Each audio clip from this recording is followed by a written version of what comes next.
So hello everyone, welcome to the channel. So this is the part 2 for the video for reflection of sound. तो part 1 के अंदर जो discussion हुआ था वो था आपका रिफ्लेक्शन की डेफिनेशन क्या होगा, experimental setup to verify that sound obeys reflection, and third is the practical application. So practical application just start ही किया था, एक एप्लीकेशन करवाई थी एको. उसके बाद कुछ एप्लीकेशंस हो रहे हैं आपके सिलेबस में, megaphones, sound boards, stethoscope, and इसके बाद करेंगे मैकेनिज्म कि how reflection of sound takes place. तो सबसे पहले आते हैं मेगाफोन्स पे.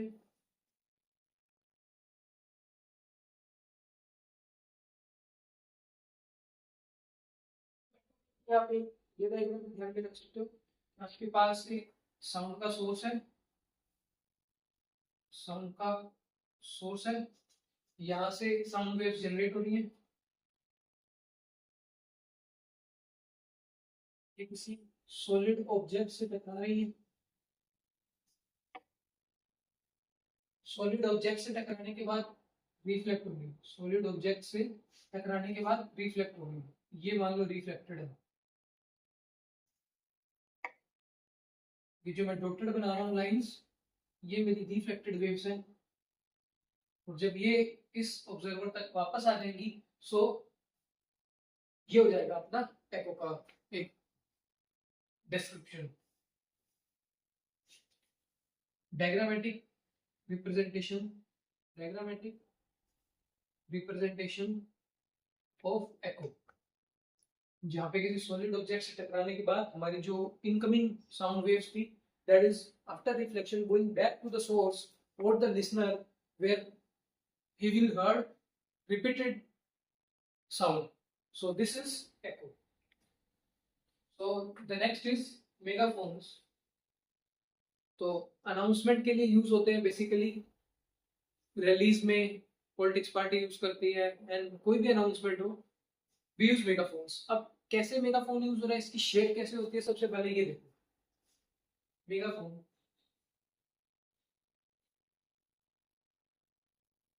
It is a funnel shape object. जैसे कि ये मान लो इसका शॉर्टर एंड है, आगे से थोड़ा ये ब्रॉडर है. ये इसकी शेप होती है, फनल लाइक शेप होती है, जहां पे यहां से हम साउंड एंटर करते हैं, जो भी हमें अनाउंसमेंट करनी है, और यहां से ये सारी साउंड वेव्स बाहर आ जाती हैं. ये तो मैंने डायरेक्ट एंट्री दी है साउंड की. हो सकता है किसी एंगल पे एंट्री आ जाए, हो सकता है किसी एंगल पे एंट्री आ जाए, तो क्या होगा, मान लेते हैं किसी एंगल पे एंट्री आ जाए साउंड की, या ऐसे एंगल्स पे आ जाए साउंड, तो क्या होंगे, रिफ्लेक्ट करेंगे. क्या करेंगी, रिफ्लेक्ट करके वापस जाएंगे. सो मल्टीपल साउंड्स आएंगे, ये रिफ्लेक्ट होके वापस जाएंगे. So this is based on multiple reflection of light. This is based on multiple reflection of light. Multiple reflection of light. It is a funnel shaped object. It is a funnel shaped object which is used. अभी क्यों use होता है, which is used to, जो हम sound बोल रहे हैं, it propagates in all directions, like forward direction, backward direction, right, left, up, down, सब डायरेक्शंस में जा रहा है. बट अनाउंसमेंट क्रिएट करनी है मुझे. लाइक मैं यहाँ खड़ा हूँ, मेरे सामने एक बड़ा क्राउड है, मुझे एक अनाउंसमेंट करनी है. सो मैं नहीं चाहता कि मेरी एनर्जी वेस्ट हो जाए. लाइक मेरा जो साउंड है, राइट लेफ्ट जाएगा तो किसी को नहीं सुनाई देगा, बैकवर्ड साइड जाएगा किसी को नहीं सुनाई देगा. तो मुझे क्या करना है, अपने उसी साउंड को डायरेक्ट करना है एक फनल शेप ऑब्जेक्ट से, जिससे कि जो भी जितना भी मैं बोल रहा हूँ सारी एनर्जी मेरी फॉरवर्ड डायरेक्शन में जाए. तो आप क्या कर रहे हो, साउंड को एक डायरेक्शन दे रहे हो, जिसकी वजह से आपका साउंड ऑल डायरेक्शंस में जाने के बजाय एक पर्टिकुलर डायरेक्शन में जा रहा है, और जहां पे आपने टारगेट ऑडियंस बैठी है उसको आपको साउंड पहुंचा देना है. ठीक है. So it is a funnel shape object which is used to direct sound in a particular direction in a particular direction rather than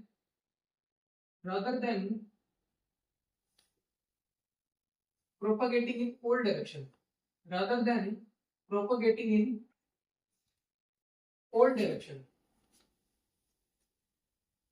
light भी ऐसे ही होता है, चारों डायरेक्शन के अंदर आपका प्रोपगेट करती है, बट आप देखो लेजर, लेजर क्या होती है, एक पतली सी बीम होती है जो कि एक डायरेक्शन की तरफ पॉइंट करती है, वो इधर उधर नहीं जाती है। तो होता क्या है उसमें, तो ऐसा कुछ एक लाइट का सोर्स होता है, यहाँ पे छोटा सा होल करके यहाँ बीम कर देते हैं, तो वो एक डायरेक्शन में ही जाती है लेजर।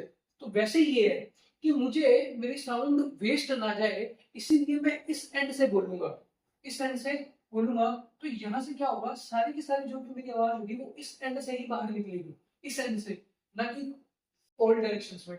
इस एंड की वजह से जाने की वजह से मैं क्या कर रहा हूँ, एक डायरेक्शन प्रोवाइड कर रहा हूँ। सो it is based on multiple reflection of sound. It is a funnel shaped object which is used to direct sound in a particular direction. एक particular direction में जाएगा rather than propagating in all direction. So it is used in rallies etc. to make loud announcements. To make loud announcements. So ये आपका megaphone का use है जो कि based है on this reflection of sound. So अगर sound direct enter कर रही है तो इस डायरेक्शन में विदाउट मल्टीपल रिफ्लेक्शंस पहुंच जाएगी, बट अगर किसी एंगल पे साउंड इसमें एंटर हो रही है तो रिफ्लेक्शन होके बाहर आ जाएगी। सो मल्टीपल रिफ्लेक्शन होंगे मल्टीपल साउंड वेव्स के, सो it will come out in a particular direction rather than spreading in all directions. So this is the use for megaphones. Now we come to sound boards. Sound boards कहाँ use होते हैं?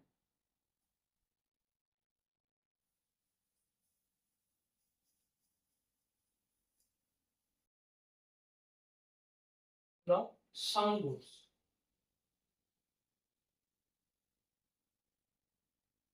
तो सबसे पहले इसका थोड़ा diagrammatic representation देख लेते हैं कैसा यूज होता है ये। So these are like curved shape, concave shape के अंदर आपको मिलेंगे साउंड बोर्ड्स। कहाँ लगे होते हैं?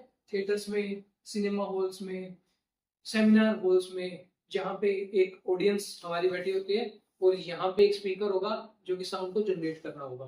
ठीक है, तो ये कर्व्ड शेप के होते हैं, कनकेव शेप का साउंड बोर्ड जो कि साउंड को एब्जॉर्ब नहीं करते हैं, does not absorb sound, does not absorb sound. मतलब ये एक ऐसे मटेरियल से बने होंगे जो साउंड एब्जॉर्ब नहीं करेगा, रिफ्लेक्ट करेगा। Does not absorb sound, only reflects,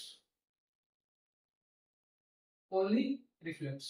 तो होता क्या है, मान लेते हैं यहाँ मेरा सीटिंग अरेंजमेंट है, ऑडियंस यहाँ बैठी है, ठीक है, ये मेरा सीटिंग अरेंजमेंट है, यहाँ ऑडियंस है, ठीक है, ये स्क्रीन है, ये स्क्रीन है जहां से साउंड जनरेट हो रहा है, ठीक है, ये मेरा साउंड का सोर्स। एक पर्सन है जो कि माइक लेके खड़ा है, साउंड जनरेट कर रहा है, ठीक है, ये साउंड का सोर्स हो गया। अब क्या होता है, ये जो बोल रहा है, फिर से वही बात, इस डायरेक्शन में भी प्रोपगेट कर रहा है, up down right left forward backward sub direction में प्रोपगेट कर रहा है, बट इसकी एनर्जी को सेव करने के लिए एंड मैक्सिमम से मैक्सिमम जो भी ये बोल रहा है वो डायरेक्ट इन ऑडियंस लाइक लास्ट तक जो बैठा है उसको सुनाई दे, इसके लिए हम क्या यूज करते हैं, ये जो बैकवर्ड जा रही है ना साउंड, ये जो बैकवर्ड साउंड जा रही है वो रिफ्लेक्ट करके वापस ऑडियंस की तरफ जाती है। और कैसे रिफ्लेक्शन होता है, ये कनकेव शेप के अंदर जो साउंड बोर्ड लगाए जाते हैं जो कि साउंड को एब्जॉर्ब नहीं करेंगे, सिर्फ रिफ्लेक्ट करेंगे, और ये लगभग ऐसे रेडियस का होता है, लाइक ये जो कर्वेचर है इसका, लाइक जैसे मिरर के लिए हम करते थे इसका कर्वेचर, तो अगर हम इसके कर्वेचर पे रखेंगे तो क्या होगा, आफ्टर रिफ्लेक्शन, आफ्टर रिफ्लेक्शन जो सारी की सारी लाइट है वो पैरेलल हो जाएंगी, सारी की सारी sound waves, not light waves, सारी की सारी जो साउंड वेव्स हैं वो पैरेलल चली जाएंगी। After reflection they will go in parallel directions. तो ये सारी की सारी क्या होंगी, आपकी ऑडियंस तक पहुंच जाएंगे, ये सारी की सारी आपकी ऑडियंस तक रीच हो जाएंगे. So we use a concave shaped soundboard which is made up of such a material that does not absorb sound, which only reflects. So after reflection of the sound, all the sound wave gets reflected to the audience. जो भी hall में बैठा है आपके, उस audience तक पहुंच जाएगी. And this is the working for sound board. Sound board reflection of sound पे बेस्ड है. और यहाँ पे कैसे यूज किया जा रहा है इसे? एज अ कर्वेचर शेप में. So sound boards, these are concave shape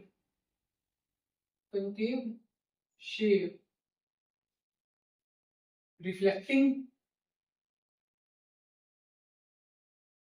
surface bracket में लिख देता हूँ, which does not absorb sound, which does not absorb sound. So these are concave shaped reflecting surfaces which does not absorb sound.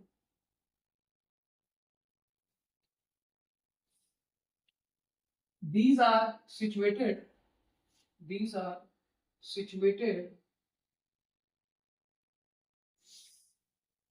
in the backside of the sound source. These are situated to the backside of sound source, which produces which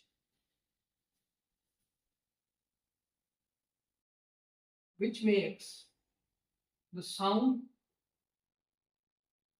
to get reflected. उसकी वजह से क्या होगा? ये यहाँ पे reflecting surface है, यहाँ से साउंड वेव पीछे की तरफ भी ट्रेवल करेंगी, आगे की तरफ भी ट्रेवल करेंगी. तो जो पीछे की तरफ ट्रेवल कर रही है वो टकराने के बाद स्ट्रेट लाइन में हो जाएंगी और हमारी ऑडियंस तक पहुंचेगी. So these are concave shaped reflecting surfaces. These are situated to the backside of source, which makes the sound to get reflected, and reach the audience and reach the targeted audience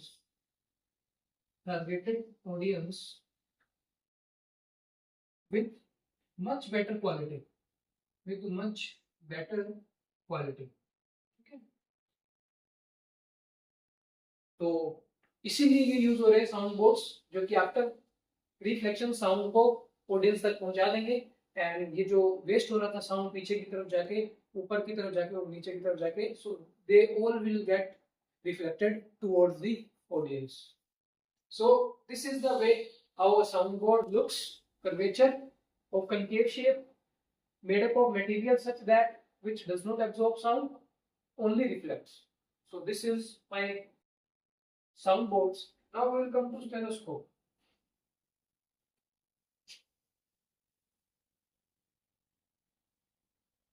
So same, इस पे एक और application है जो cinema halls में use होती है, that is रेवर्बरेशन.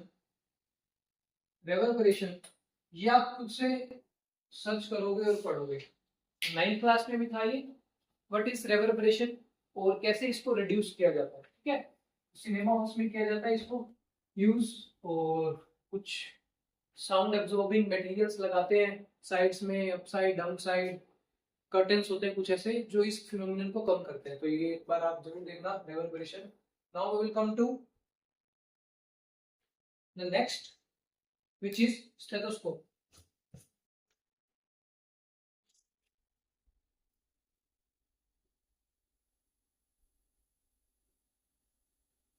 So ये कैसे होगा? पहले इसको ड्रॉ करके देखते हैं ये कैसी शेप का होता है.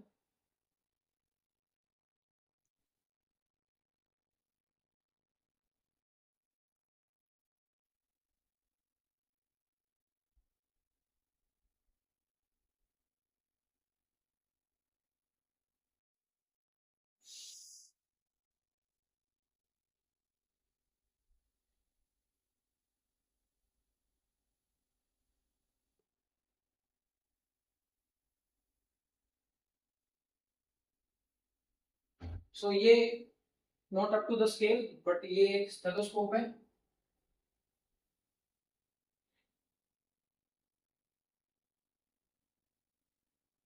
जिसके अंदर ये जो डिवाइस है ये हमारे चेस्ट पे प्लेस करता है doctor. So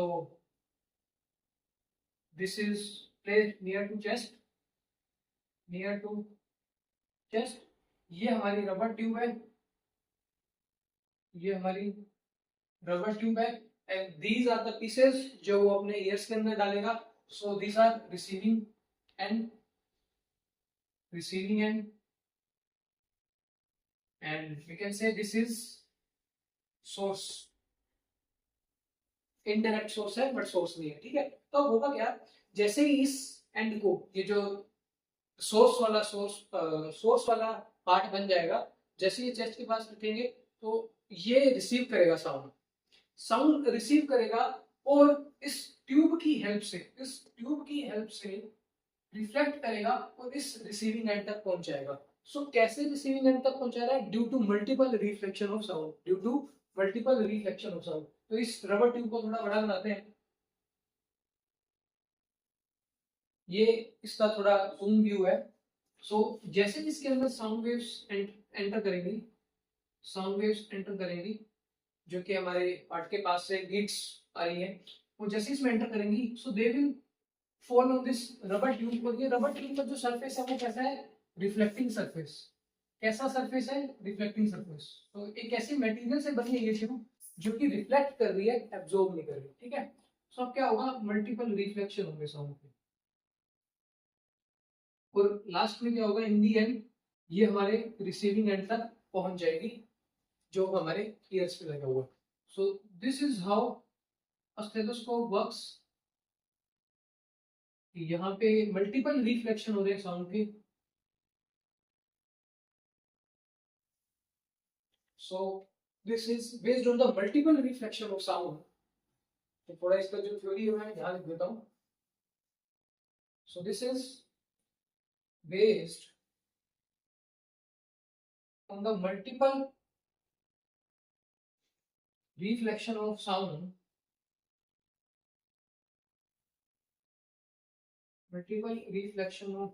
sound, so a piece placed near to chest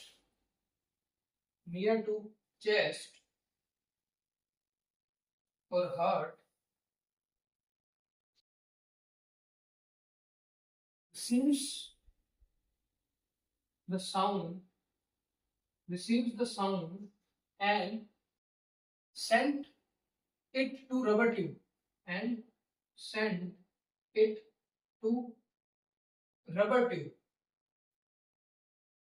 अब रबर ट्यूब में क्या हो रहा है? Multiple reflections. sent it to rubber tube which possess multiple reflection of sound,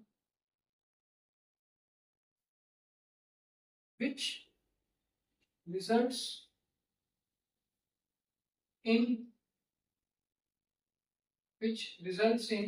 hearing the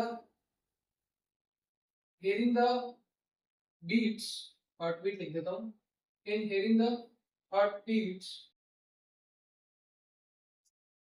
which results in hearing the heartbeats at the receiving end.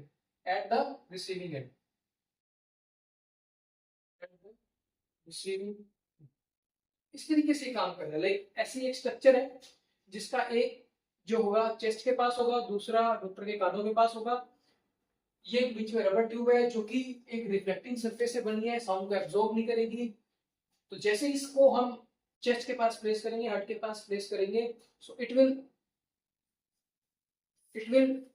Transmit the beats to this rubber tube. और फिर इस rubber tube में क्या होगा? Rubber tube में multiple reflections होंगे, and after that reflection it will come out from this receiving end, जो कि डॉक्टर के कानों में लगा हुआ है, and he will hear. So this is based on multiple reflection of light. Like reflection हो रहा है, मेन हमारा प्रैक्टिकल पर्पस उसका रिफ्लेक्शन का है। मल्टीपल हो, सिंगल हो, that doesn't matter to us, reflection होना चाहिए। So this is another application where reflection of sound is used in our daily life. Now इसकी बहुत एप्लीकेशंस हैं, but these are the main applications जो I think सबको पता होना चाहिए. एंड वन इज जो मैंने आपको एज अ टास्क दिया है, दैट इज रेवर्बरेशन. तो ये एक फिनोमिनन है, उसको आप जरूर देखना कैसे रिड्यूस करते हैं सिनेमा हॉल्स में. Now we will come to mechanism of reflection of sound, कि कैसे हमारा रिफ्लेक्शन होगा. लाइक ये मान लेते हैं मेरा सरफेस है जो कि एक मीडियम को दूसरे मीडियम से सेपरेट कर रहा है. तो मेरी अगर साउंड रेयर मीडियम से डेंसर मीडियम में आ रही है तो क्या होगा आफ्टर रिफ्लेक्शन. डेंसर से रेयर मीडियम में आ रही है तो क्या होगा, कंप्रेशन का, रेयर फ्रैक्शन का कोई चेंज आएगा, फेज शिफ्ट आएगा कि नहीं, ये सब देखेंगे. सो प्रैक्टिकल एप्लीकेशंस यहाँ खत्म होती है. Now will come to mechanism.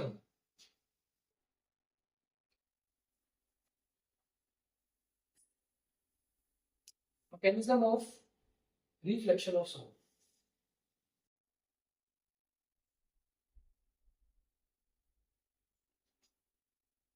Reflection of sound. तो साउंड हमारी एक लॉन्गिट्यूडिनल वेव है जिसके अंदर कंप्रेशन, रेयर फ्रैक्शन दोनों है. ठीक है, कंप्रेशन भी है और रेयर फ्रैक्शन भी है. ये मान लेते हैं मेरी रिफ्लेक्टिंग सरफेस है, यहाँ एक मीडियम है, मीडियम 1 बोल देता हूँ उसे, यहाँ मैं बोल देता हूँ मीडियम 2. सो यहाँ क्या हो रहा है, अनलाइक लाइट, लाइट में क्या होता है, रिफ्लेक्शन में मीडियम मैटर ही नहीं करता है, वो टकराने के बाद सीधा वापस आ जाती है. वो रिफ्रैक्शन में मैटर करता है कि एक मीडियम रेयर है, दूसरा डेंसर है, रेयर से डेंसर जा रही है तो क्या होगा, डेंसर से रेयर आ रही है तो क्या होगा. But in sound waves medium का बहुत डिफरेंस पड़ता है, मीडियम का बहुत डिफरेंस करता है, because you know sound is a longitudinal wave which requires a medium to propagate. जब मीडियम रेयर से डेंसर जाएगा तो क्या होगा, डेंसर से रेयर जाएगा तो क्या होगा. सो सबसे पहले तो इसमें आपको यही देखना पड़ेगा, this reflection of sound does depend upon the upon the medium in which it is traveling, upon the medium in which it is traveling. Unlike light में ऐसा कोई डिफरेंस नहीं रहता है. Unlike light. तो ये इंपॉर्टेंट पॉइंट है जो आपको ध्यान में रखना है, इसीलिए मैकेनिज्म करवाना जरूरी था यहाँ पे, क्योंकि इसका थोड़ा सा चेंज आता है लाइट के साथ. So this reflection of sound does depend upon the medium in which it is traveling, unlike light. So first we will discuss the case where it will be traveling or propagating from rarer to denser medium. So sound wave traveling from rarer to denser medium, तो क्या होगा, rare to denser medium. तो मैं आपको यहाँ बना के दिखाता हूँ. This is the separation. यहाँ मेरा रेयर मीडियम है, यहाँ मेरा डेंसर मीडियम है, और this is the surface, imaginary surface which is separating these two mediums. Now a sound wave is propagating in form of compression and rarefaction. In form of compression and rarefaction. This is C, this is R, this is C, this is R.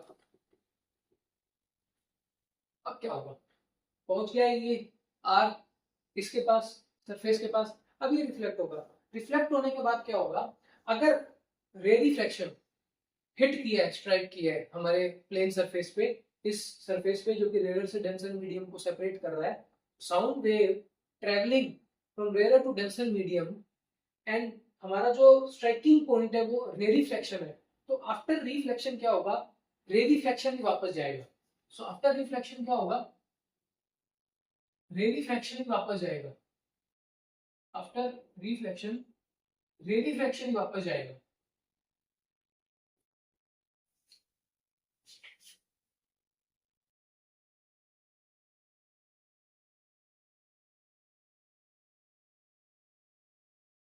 Compression ने hit किया है, compression ने hit किया इस wall को, तो compression ही वापस जाएगा. सो ये कहना चाह रहा हूँ, अगर कंप्रेशन स्ट्राइक करेगा तो कंप्रेशन वाला पार्ट वापस जाएगा, रेरिफ्रैक्शन वाला पार्ट स्ट्राइक करेगा तो रेरिफ्रैक्शन वाला स्ट्राइक, तो रेरिफ्रैक्शन वाला ही रिफ्लेक्ट होगा with phase shift of pi. with a phase shift of 5, with a phase shift of 5. Like अगर मैं साउंड की इक्वेशन लिखूं, वेव इक्वेशन, सो ये कहाँ जा रही है, मान लेते हैं ये प्लस एक्स डायरेक्शन में जा रही है, तो साउंड वेव अगर प्लस एक्स डायरेक्शन में जा रही हो तो हम उसे ऐसे लिखते हैं S naught cos omega T minus X by V, where symbols have their usual meaning. Now ये वेव क्या कर रही है, माइनस एक्स में जा रही है, ये वेव कहाँ ट्रैवल कर रही है, माइनस एक्स में. तो यहाँ मेरी इक्वेशन कैसे चेंज हो जाएगी, कोस ओमेगा, सबसे पहला चेंज आएगा इस प्लस साइन में, माइनस साइन में, so it will convert to plus T plus X by V, इतना चेंज आया. अब ये बोल रहा है with the phase shift of pi, यानी कि आफ्टर रिफ्लेक्शन मेरे पास पाई का फेज शिफ्ट आ जाएगा.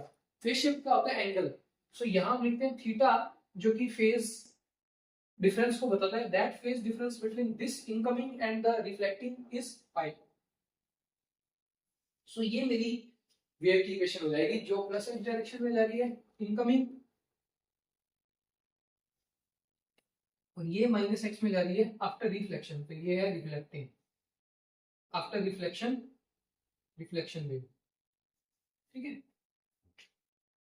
तो अगर आर वाला पार्ट टकरा रहा है तो आर वाला पार्ट वापस जाएगा, सी वाला पार्ट टकरा रहा है, दैट इज कंप्रेशन टकरा रहा है, तो कंप्रेशन ही वापस जाएगा. ठीक है, ये कब होगा, जब मीडियम रेयर से डेंसर होगा, जब मीडियम रेयर से डेंसर होगा.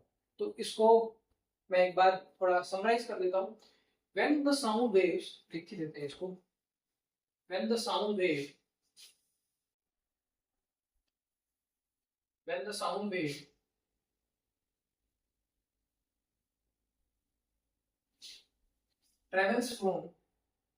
travels from rarer to denser medium, from rarer to denser medium, and the compression part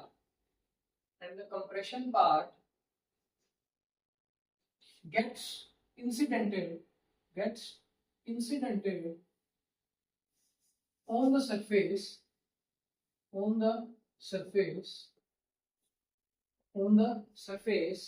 then after reflection,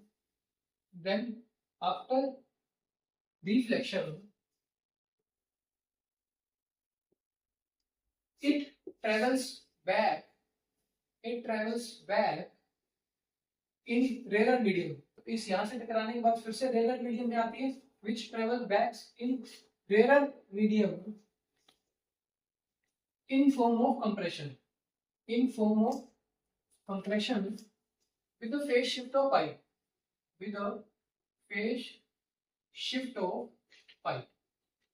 तो मैंने यहाँ क्या लिखा है, जब साउंड वेव ट्रैवल कर रही है मेरी रेयर से डेंसर मीडियम में, और कौन सा पार्ट टकरा रहा है, कंप्रेशन वाला पार्ट टकरा रहा है. दो पार्ट होते हैं वन साउंड वेव में, एक सी एक आर, तो सी वाला पार्ट टकरा रहा है. तो आफ्टर रिफ्लेक्शन ट्रैवल करेगी हमारी साउंड वेव रेयर मीडियम में ही इन फॉर्म ऑफ सी. और यहाँ मैं लिख देता हूँ, अगर रेडिफ्लेक्शन वाला पार्ट आ रहा है, कौन सा पार्ट आ रहा है, रेडिफ्लेक्शन वाला, तो after reflection it travels back in rarer medium in form of rarefaction. तो अगर कंप्रेशन वाला पार्ट आ रहा है तो कंप्रेशन वाला पार्ट ही वापस जाएगा, और रिफ्लेक्शन वाला पार्ट आ रहा है, रेडिफ्लेक्शन वाला पार्ट आ रहा है तो रेडिफ्लेक्शन वाला पार्ट वापस जाएगा with the phase shift of pi. ये दोनों में कॉमन है. तो कुछ बुक्स में आपको स्टेटमेंट ऐसे मिलेगी, सी आर, तो अगर सी आ रहा है तो सी पार्ट वापस जा रहा है, आर पार्ट आ रहा है तो आर पार्ट ही आफ्टर रिफ्लेक्शन वापस जा रहा है with the phase shift of pi, जो हमारी इन इक्वेशन से पता लग रहा है कि ये प्लस एक्स डायरेक्शन में ट्रेवल कर रही है, ये माइनस एक्स डायरेक्शन में ट्रेवल कर रही है, and this is the phase shift pi. So this is the case first where sound travels from rare to denser medium. अब बात करते हैं sound wave travelling from denser to rare medium.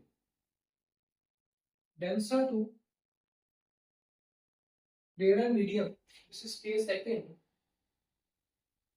सो यहां क्या हो रहा है,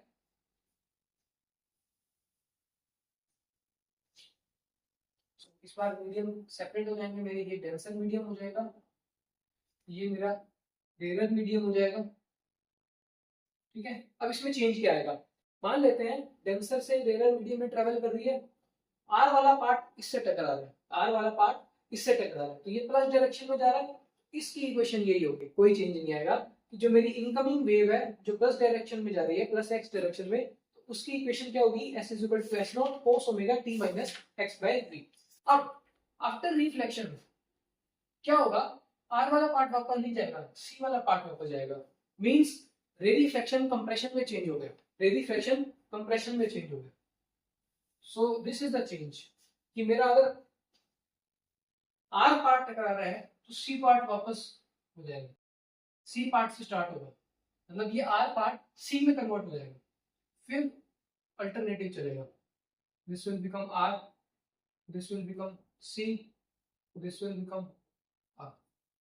तो कंप्रेशन रेडिफ्लेक्शन जब हिट किया तो कंप्रेशन बन गया, इसके अपोजिट अगर कंप्रेशन हिट करेगा तो रेडिफ्लेक्शन बन जाएगा, ठीक है। सो ये स्टेटमेंट कैसे चेंज हो जाएगी, when the sound travels from denser to rare medium,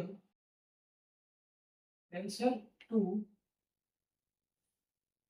rare medium and C and R part, मान लेते हैं पहले मैं सी पार्ट की बात करूं, C part gets incidented on the surface, then after reflection it travels back in the denser medium, कि भाई इससे टकराने के बाद डेंसर मीडियम भी आएगी, travels back in denser medium in the form of, अगर C आया तो R जाएगा, C आया तो R जाएगा, in the form of reflection with the phase shift of 0, with the phase shift of 0, that is no change, that is no change, phase में कोई change नहीं आया, फेज में कोई चेंज नहीं आया, तो फेज में कोई चेंज नहीं आया तो ये पाई की जगह क्या आ जाएगा, 0। तो ये आपकी रिफ्लेक्शन आफ्टर रिफ्लेक्शन वेव हो जाएगी, जो s is equal to s naught cos omega, this plus sign represent की माइनस x में जा रही है and phase shift 0। So this is the change. अब अगर c पार्ट की जगह r पार्ट आ जाए, कौन सा पार्ट आ जाए, r पार्ट, तो वो कैसे जाएगा, in the form of c, in the form of c। तो कई बुक्स में आपको स्टेटमेंट ऐसे मिलेगी, C/R will convert to R/C. That is when the sound wave travels from denser to rarer medium and the compression/reflection part gets incidented on the surface, then after reflection it travels back in the denser medium in the form of reflection or compression, change हो जाएगा with the phase shift of 0। तो जो हमने rare से denser में किया था वहां ये था, अगर रेडिफ्लेक्शन आ रहा है तो रेडिफ्लेक्शन पार्ट ही वापस जा रहा है, कंप्रेशन आ रहा है तो कंप्रेशन ही वापस जा रहा है with the phase shift of pi, 180 degree का फेज शिफ्ट आ रहा था। बट यहाँ पे चेंज हो गया है, चेंज क्या हुआ है कि अगर रेडिफ्लेक्शन ने हिट किया तो वो कन्वर्ट हो जाएगा कंप्रेशन में, और कंप्रेशन ने अगर हिट किया तो वो रेडिफ्लेक्शन में चेंज हो जाएगा और फेज शिफ्ट इसमें 0 आएगा। So this was the mechanism जिसके अंदर दो केस की है, रेयर से डेंसर मीडियम अगर हमारी साउंड जा रही है तो क्या होगा, डेंसर से रेयर मीडियम आ रही है तो हमारा साउंड के साथ क्या होगा, कंप्रेशन रेडिफ्लेक्शन जो पार्ट है वो कैसे चेंज होंगे और कोई फेज शिफ्ट आएगा कि नहीं आएगा। So this was all about reflection of sound, जहां पे हमने सबसे पहला डेफिनेशन देखा, उसके बाद हमने एक्सपेरिमेंटल सेटअप किया जिससे कि हमने वेरीफाई किया कि yes a sound is reflected. फिर लॉज, थर्ड इज लॉज, जो हमने दो लॉ पढ़े, that the angle of incidence is equal to angle of reflection, and the second law is the incident sound, the reflected sound and the normal all lies in the same plane। Fourth जो हमने किया that is the practical application, जो uses थे, first one was echo, then megaphones, फिर sound boards, stethoscope, इसमें आपको मैंने एक टास्क दिया है reverberation, और एक और इसका है सोनार मेथड जो कि तुम्हारे सिलेबस में अलग सा टॉपिक दिया हुआ है, तो उससे हम करने वाले हैं, कैसे उसकी वर्किंग होगी, कैसे उसे हम जनरेट करेंगे डिवाइस को, कैसे बनाएंगे, उसके कंपोनेंट्स क्या क्या होते हैं और फिर किस प्रिंसिपल पे बेस्ड है, तो ये सोनार मेथड वहां अलग से करवाना है। फिर हमने फिफ्थ किया मैकेनिज्म, मैकेनिज्म में क्या आया, साउंड रेयर से डेंसर जा रही है तब क्या होगा, डेंसर टू रेयर आ रही है तब क्या होगा, CR पार्ट कैसे चेंज होंगे आफ्टर रिफ्लेक्शन।